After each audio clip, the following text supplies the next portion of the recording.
हे शिकारी, तुम मुझे मत मारो, मैंने तुम्हारा क्या बिगाड़ा है? चिड़िया, मुझे तुम्हें मारने और पकड़ने का कोई शौक नहीं। ये सब कुछ मैं अपने पापी पेट के लिए करता हूँ। यदि मैं ये कार्य नहीं करूँगा तो खाऊंगा क्या? शिकारी की यह बात सुन चिड़िया उसकी मजबूरी को समझ जाती है। हे शिकारी, तुम मुझे मत बेचो, तुम मेरा इलाज कर अपने साथ रखो, मैं तुम्हारी किस्मत को बदल दूंगी। ठीक है चिड़िया, मैं तुम्हें नहीं बेचूंगा, लेकिन क्या सच में तुम मेरी किस्मत को बदल सकती हो?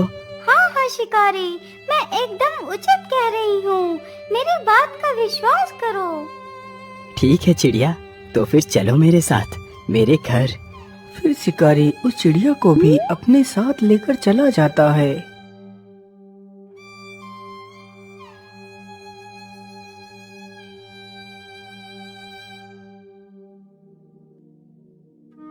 चिड़िया, तुम इसी स्थान पर बैठो, मैं तुम्हारे घाव पर दवाई लगा देता हूँ।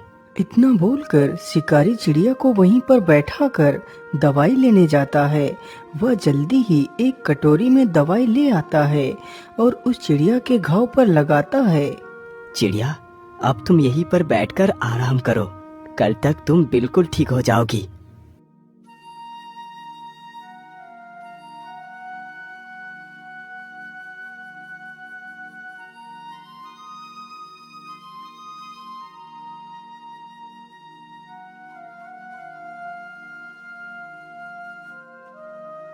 अरे वाह चिड़िया, तुम तो एकदम ठीक हो गई।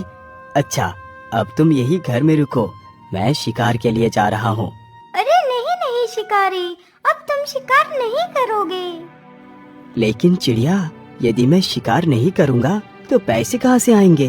तुम शायद भूल गए कि मैंने तुमसे कहा था कि मैं तुम्हारी किस्मत को बदल दूंगी। हाँ हाँ, मुझे याद है, लेकिन तुम करोगी क्या? शिकारी, तुम जाओ और बाजार से ऊन खरीद कर ले आओ। लेकिन चिड़िया, मेरे पास तो 1 रुपया है, इससे कितनी ऊन मिलेगी? अरे 1 रुपए में जितने भी ऊन मिले तुम बस ले आओ। अच्छा ठीक है चिड़िया, मैं ऊन लेने के लिए जा रहा हूँ। इतना बोलकर शिकारी वहाँ से चला जाता है। कुछ समय गुजरने के बाद वह ऊन के 4 गोले लेकर आ जाता है। चिड़िया ये लो, मैं ऊन ले आया हूँ। ठीक है, तुम इस ऊन को यहीं पर रख दो, मैं रात को इस ऊन का उपयोग करूँगी।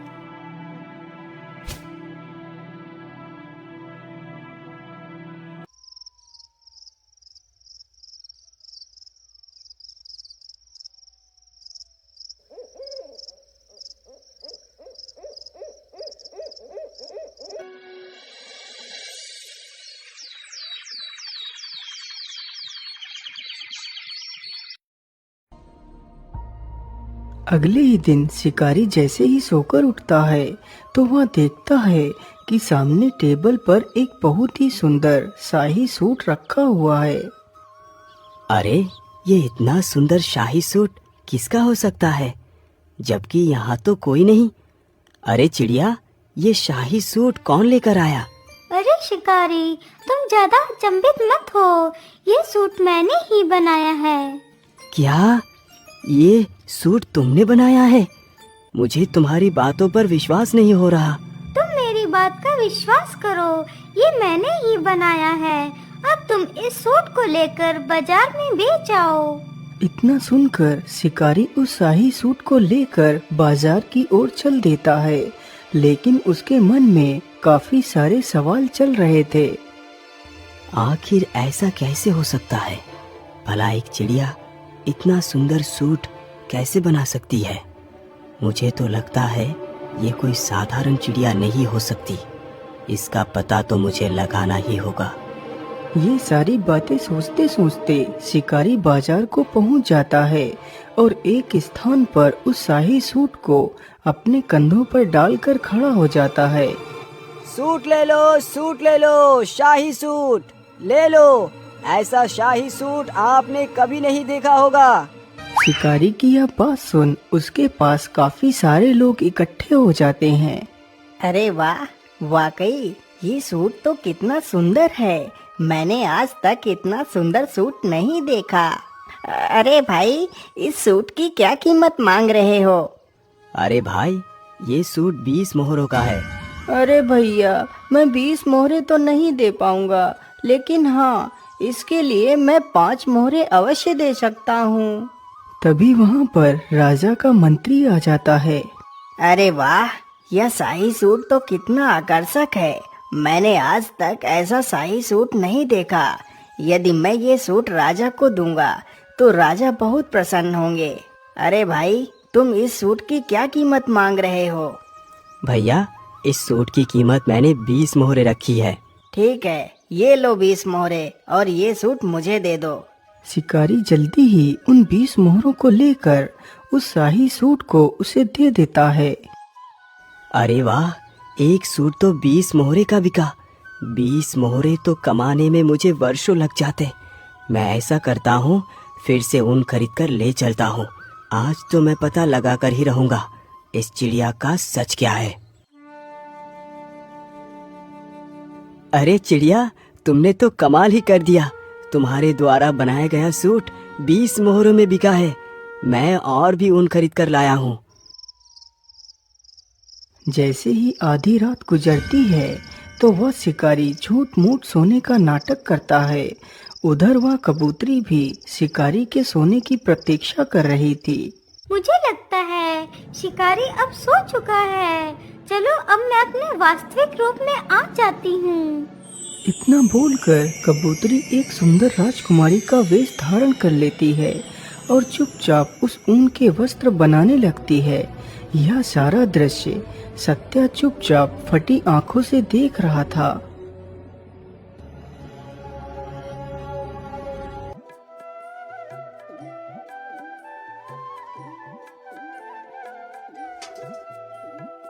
अगली सुबह राजकुमारी वापस से अपने उसी कबूतरी वेश में आ गई थी।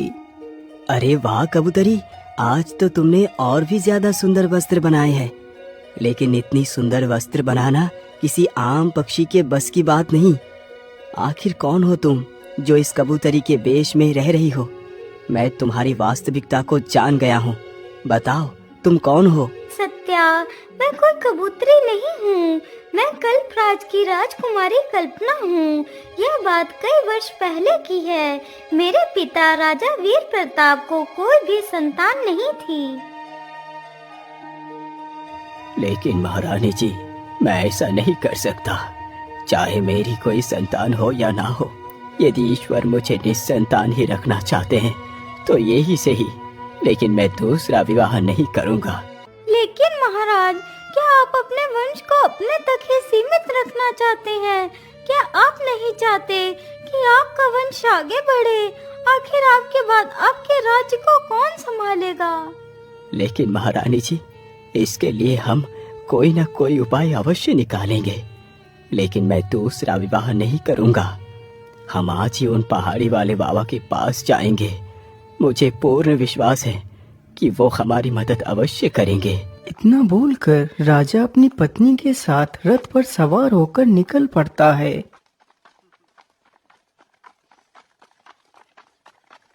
वह चलते चलते जल्दी ही उस बाबा के आश्रम में पहुंच जाता है।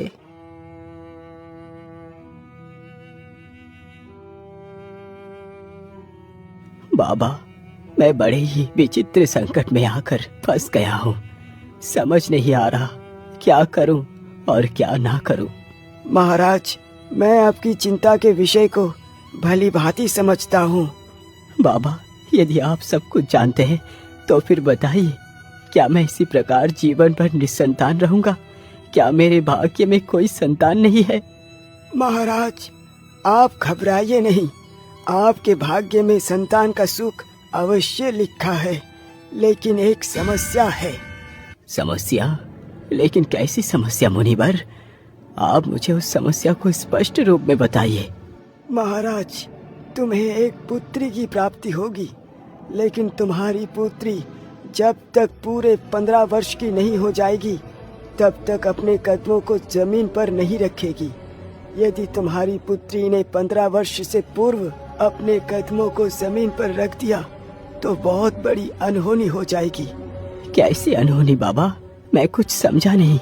बेटा, ये मैं तुम्हें नहीं बता सकता। बस तुम्हें अपनी पुत्री को 15 वर्ष तक जमीन पर पैर रखने से रोकना है। ठीक है बाबा, मैं आपकी बात याद रखूंगा। 1 वर्ष पश्चात रानी ने एक सुंदर सी पुत्री को जन्म दिया।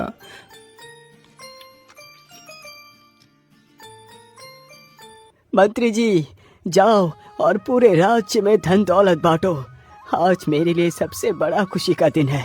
धीरे धीरे काफी वर्ष गुजर गए।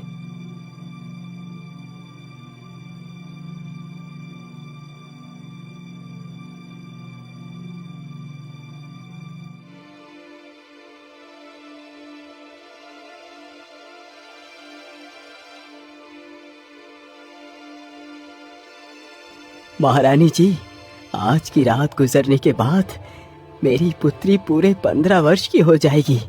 आज की रात जरा ध्यान से बिताना महारानी। हाँ महाराज, आज का ही दिन हमारे लिए शेष बचा है। इसके बाद हमारी पुत्री जमीन पर उतर पाएगी। आधी रात जैसे ही गुजरती है तो महारानी की भी आंख लग जाती है। तभी राजकुमारी को कुछ बुरे बुरे सपने दिखाई देते हैं। वह बिस्तर पर पड़े पड़े भयभीत हो जाती है और पलंग से नीचे गिर पड़ती है। हे भगवान, ये क्या हो गया? मैं जमीन पर कैसे गिर पड़ी? माँ, जल्दी उठो, देखो मैं पता नहीं कैसे जमीन पर गिर पड़ी। इतना सुनते ही महारानी की आंखें खुल जाती हैं। अरे अरे अरे पुत्री, ये तुमने क्या कर दिया? तुम बिस्तर से क्यों नीचे उतर गई? महारानी इतना कह ही रही थी कि तभी कमरे में कुछ प्रकाश जैसा प्रकट हुआ।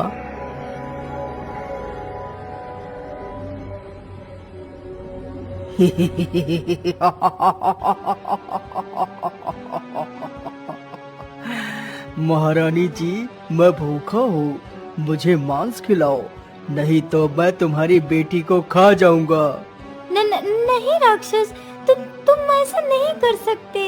इतना कहते ही महारानी जमीन पर गिर पड़ती है और बेहोश हो जाती है। राक्षस, आप मुझे मत मारो, मुझ पर दया करो। अरे वाह, राजकुमारी तो कितनी सुंदर है। काश कि यह राजकुमारी मेरी पत्नी बनती तो कितना अच्छा होता। ठीक है, मैं तुम्हें नहीं मारूंगा, लेकिन तुम्हें मेरे साथ विवाह करना होगा। चलो मेरे साथ। इतना बोलकर राक्षस राजकुमारी का हाथ पकड़कर वहाँ से गायब हो जाता है और उसे अपनी गुफा में ले जाता है। राजकुमारी, यही मेरा घर है। आज से तुम यहाँ की मालकिन बनोगी। मैं तुम्हारे साथ विवाह करूँगा। नहीं राक्षस, मैं एक इंसान हूँ और तुम तो एक दैत्य हो। भला मैं तुम्हारे साथ विवाह कैसे कर सकती हूँ? मुझे जाने दो। नहीं राजकुमारी, तुम्हें यदि जीवित रहना है तो तुम्हें मेरे साथ विवाह करना ही पड़ेगा। अच्छा, अब मैं अपने रिश्तेदारों को न्योता देने के लिए जा रहा हूँ, तुम यहीं पर रुकना। लेकिन हाँ, यदि मैं तुम्हें यहाँ छोड़कर चला गया तो तुम यहाँ से कहीं भी भागकर जा सकती हो। इसलिए मैं तुम्हें एक पंछी बनाकर पिंजरे में बंद कर देता हूँ। फिर राक्षस राजकुमारी को एक कबूतरी बनाकर पिंजरे में बंद कर देता है और वहाँ से चला जाता है। हे भगवान, अब मैं क्या करूँ? यहाँ से कैसे निकलूँ? मैं इस पिंजरे को खोलने की कोशिश करती हूँ, हो सकता है पिंजरा खुल जाए। कबूतरी पिंजरे को खोलने का प्रयास करती है। कुछ देर प्रयास करने के पश्चात पिंजरा खुल जाता है और वह वहाँ से उड़ जाती है। लेकिन राजकुमारी, क्या तुम अपने वास्तविक रूप को धारण कर नहीं रह सकती? शिकारी भाई, मैं अपने वास्तविक रूप में सिर्फ कुछ क्षण के लिए ही रह सकती हूँ। एक दिन में सिर्फ एक बार ही मैं अपना वास्तविक रूप ले सकती हूँ, वो भी रात के 12 बजे के बाद। क्या तुम श्राप से मुक्त नहीं हो सकती? इसका जवाब तो पहाड़ी वाले बाबा ही दे सकते हैं। तो फिर ठीक है राजकुमारी, चलो मेरे साथ पहाड़ी वाले बाबा के पास, मैं तुम्हारी रक्षा करूंगा। इतना बोलकर वह दोनों बाबा से मिलने के लिए निकल पड़ते हैं।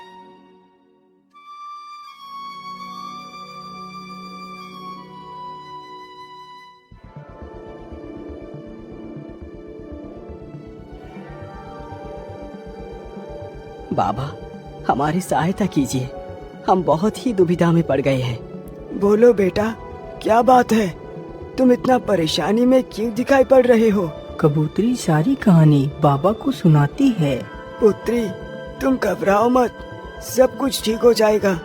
जो मैं कहता हूँ उसे ध्यान से सुनो। हाँ हाँ, बोलिए बाबा, आप क्या कहना चाहते हैं? मैं राजकुमारी की सहायता करूंगा।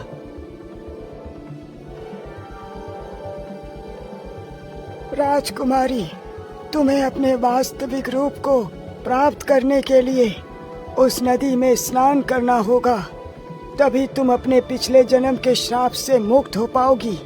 आज अमावस्या है, तुम्हें उस नदी में रात 12 बजे स्नान करना है। सत्या, तुम भी राजकुमारी के रक्षण के लिए साथ ही जाओगे। राजकुमारी, अब वो समय आ चुका है। सत्य, तुम जल्दी से राजकुमारी को नदी पर लेकर जाओ। बाबा की यह बात सुनकर शिकारी राजकुमारी के साथ नदी के लिए निकल पड़ता है। वह दोनों जल्दी ही नदी पर पहुंच जाते हैं। सत्या, तुम यहीं पर रुको, मैं अभी नदी से स्नान करके आती हूँ। ठीक है राजकुमारी, तुम जाओ, मैं यहीं पर तुम्हारी प्रतीक्षा करता हूँ। इतना सुनकर कबूतरी जैसे ही नदी में स्नान करने के लिए आगे बढ़ती है।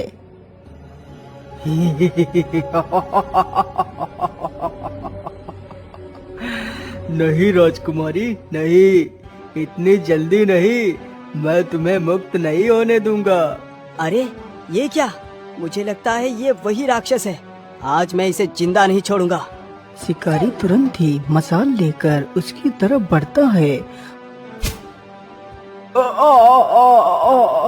अरे बाप रे बाप, इतनी जोर से किसने मारा मुझे? किसकी मौत खींच कर यहाँ ले आई है? अरे दुष्ट राक्षस, मैंने ही तुझे मारा है। हिम्मत है तो मुझे मार के दिखा। अच्छा, ऐसी बात है तो पहले तू ही मरने के लिए तैयार हो जा। इतना कहकर राक्षस शिकारी को ही पकड़ लेता है। छोड़ दुष्ट राक्षस, आज मैं तुझे जिंदा नहीं छोड़ूंगा। तभी कबूतरी चुपके से नदी में डुबकी लगा जाती है।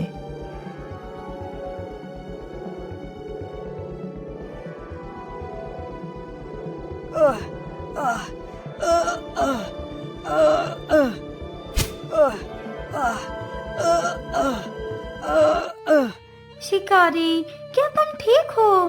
तुम्हें कुछ हुआ तो नहीं? नहीं नहीं राजकुमारी, मैं बिल्कुल ठीक हूँ। शिकारी भैया, आखिर तुमने ऐसा क्यों किया? तुमने मेरे लिए अपनी जान को खतरे में क्यों डाल दिया? राजकुमारी, मैंने ये सब कुछ इसलिए किया क्योंकि मैंने अपने संपूर्ण जीवन में सिर्फ पाप कर्म ही किए हैं। आज मैंने सोचा क्यों ना मैं आपकी जान बचाकर कुछ तो अच्छा कर्म कर लूं। चलो शिकारी, तुम मेरे साथ मेरे राजमहल में चलो।